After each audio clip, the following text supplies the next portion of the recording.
So let's look at how to increase or decrease an amount by a percentage.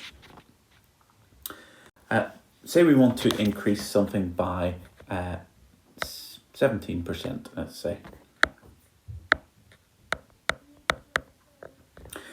Then I know that if I start with an amount and I start with an original 100%, and then I increase it by an extra 17%, then what I've got now, or what I want to find out, is 117% of the original amount.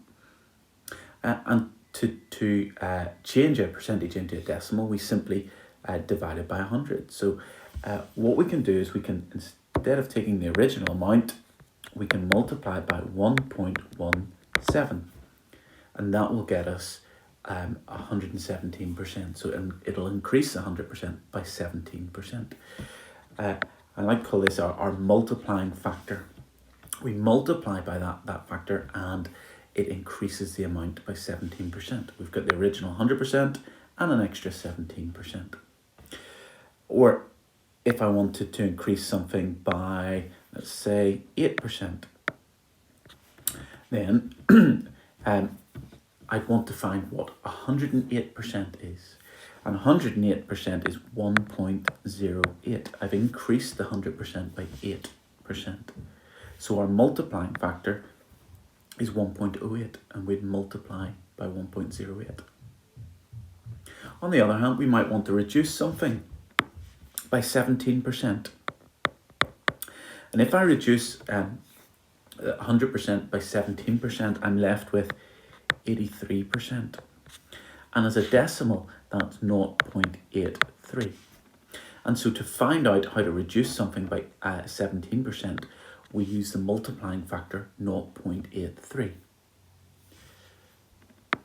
To reduce something by 8%, well, if I reduce 100% by 8%, I'm left with 92%.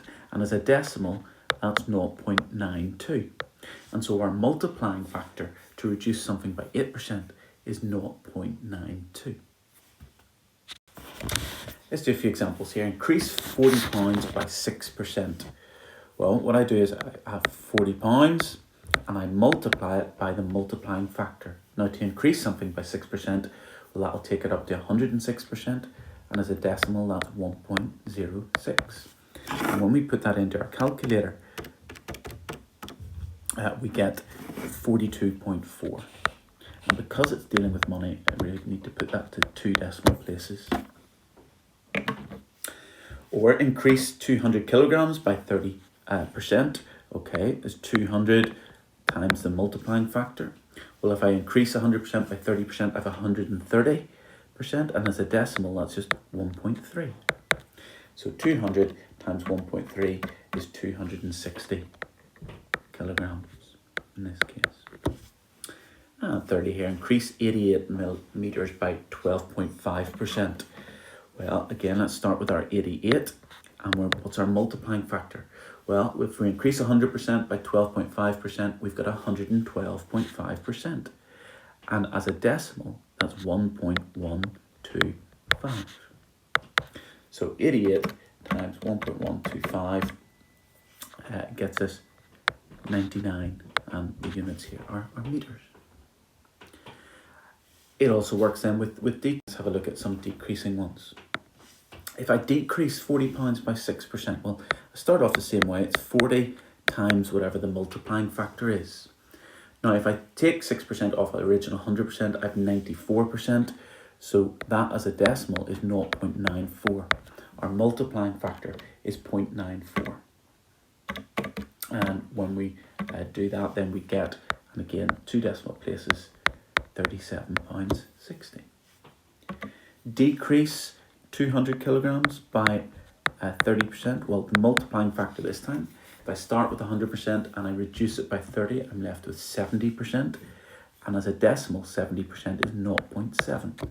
So my multiplying factor is 0.7. So it's 200 times 0.7, which is 140 kilograms. And finally, decrease 88 by 12.5%. Well, 88 meters multiplied by, well, if I reduce 100% by 12.5%, I get 87.5%. And as a decimal, then that's 0.875. So 88 times 0.875, and that's going to be 77 meters. So you see, whenever we decrease something, the multiplying factor is always less than 1. Whenever we increase by a percentage, the multiplying factor is always more than 1.